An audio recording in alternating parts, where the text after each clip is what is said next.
ஈரோடு மாவட்டம் குமலன்குட்டையில் 12ஆம் வகுப்பு மாணவர் உயிரிழந்த விவகாரத்தில் சக மாணவர்களே அவரை அடித்துக் கொன்றது தெரிய வந்துள்ளது. இது குறித்து விவரங்களோடு நிகரான செய்தியாளர் பாபு விவரம் என்ன? வணக்கம் தேவகின். அதாவது ஈரோடு குமலாங்குட்டை செல்வம் நகர் பகுதியைச் சேர்ந்த சிவா சத்யா தம்பதியினருடைய 17 வயது மகன் ஆதித்யா.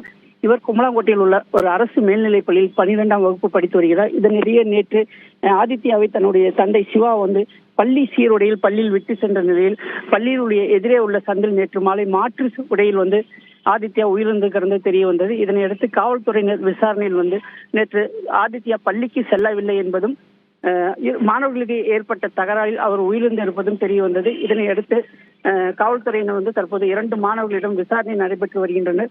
மேலும் பிரத பரிசோதனை முடிவுக்கு பிறகே மாணவர்கள் ஏற்பட்ட தகராறில் அவர் உயிரிழந்தாரா அல்லது வேறு ஏதும் காரணங்கள் இருப்பதா என்பது தெரிய வரும். தேவப்பிரியன், விரிவான தகவலுக்கு நன்றி பாபு.